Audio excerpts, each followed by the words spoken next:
భవన్లో కేసీఆర్ మాట్లాడుతున్నారు. లైవ్లో చూద్దాం.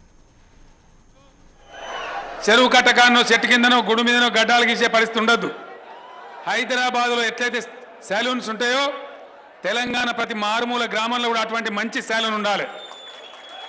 ఆ విధమైనటువంటి 100% సబ్సిడీతోని ₹1,00,000 ఒక సెలూన్ చొప్పున 30,000 సెలూన్లు కూడా తెలంగాణ వ్యాప్తంగా మనం మంజూరు చేసుకుంటా ఉన్నాం. ఏ ఒక్కరిని కూడా మినహాయించం. మోస్ట్ బ్యాక్వర్డ్ క్లాస్ అని ఉన్నారు. గంగిరెద్దుల వాళ్ళు కావచ్చు, మేదర్ వాళ్ళు కావచ్చు, అనేకమైనటువంటి వాళ్ళు ఉన్నారు. కుమ్మరి వాళ్ళు ఉన్నారు. వాళ్ళ వృత్తులు పోయి ఇలా కుండలేవుడు వండే పరిస్థితి లేదు. వాళ్ళని కూడా కాపాడుకోవాలి. ఈ విధంగా చేనేత కార్మికులు ఉన్నారు. చాలామంది చచ్చిపోయినరు, ఆత్మహత్యలు చేసుకున్నారు. ఇప్పుడు అవసరం లేదు. ఖచ్చితంగా మన తెలంగాణ రాష్ట్రంలో మన బడ్జెట్ బాగుంది కాబట్టి ఆంధ్రప్రదేశ్ చరిత్రలో కూడా పెట్టలేదు. చేనేత కార్మికుల కోసం ఈరోజు 1,200 కోట్ల రూపాయల బడ్జెట్లో పెట్టుకున్నాం. బ్రహ్మాండంగా వాళ్ళందరినీ సాదుకుంటాం.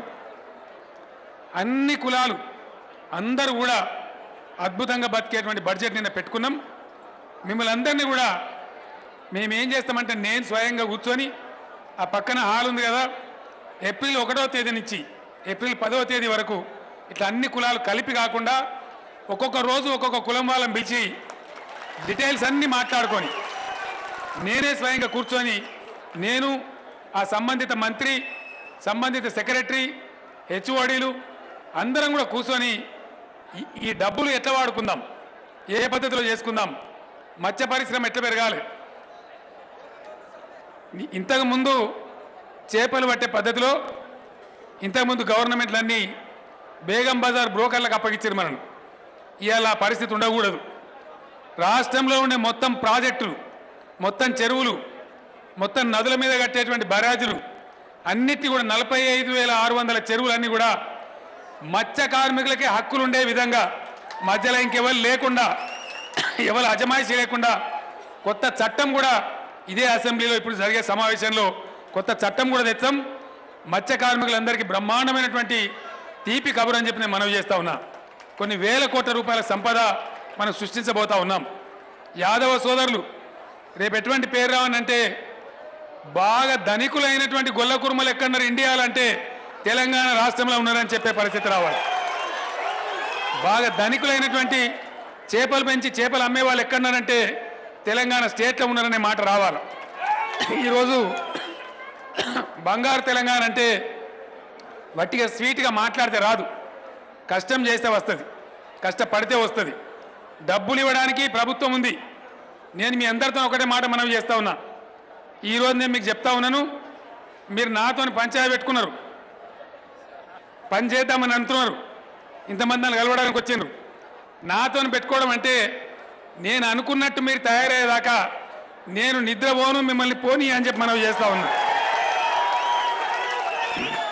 భారతదేశంలోనే బాగా రిచ్ గొల్ల కుర్మలు, ధనకులైన గొల్ల కుర్మలు ఎక్కడంటే తెలంగాణ ఉన్నారు అనే పేరు వచ్చేదాకా మనం అందరం కలిసి పనిచేయాలి.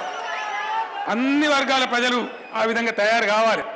కాబట్టి దయచేసి నా ప్రార్థన ఏంటంటే మీరు ఎవ్వరికి కూడా ₹1 నోటు కూడా లంచం ఇవ్వాల్సిన అవసరం లేదు, ఇవ్వవద్దు కూడా. ₹1 అంటే ₹1 కూడా ఎవ్వరికి లంచం ఇవ్వద్దు. ఎక్కడికక్కడ సొసైటీలు పెట్టి మిమ్మల్నే చైర్మన్లుగా పెట్టి మినిస్టర్లు వచ్చి మీకు చూపెడతారు. ఎవ్వరికి లంచం ఇచ్చే అక్కర్లేదు, గవర్నమెంటే డైరెక్ట్ ఇస్తుంది. కాబట్టి ఒక పావుల బిల్ల కూడా ఎవరికి కూడా ఎట్టి పరిస్థితులు లంచం ఇవ్వద్దు. బ్రహ్మాండంగా మనం అభివృద్ధి కావాలి. మీకు ఈజీగా లంచం ఇచ్చే అక్కర్ లేకుండా ఉండేటట్టే స్కీమ్ తయారు చేస్తారు. కాబట్టి మీరు ఎట్టి పరిస్థితులు లంచాలు కూడా వాళ్ళకి ఇచ్చే అక్కర్లేదు, పైరవీలు చేసే అక్కర్లేదు, ఆఫీసుల చుట్టూ తిరిగే అవసరం కూడా లేదు.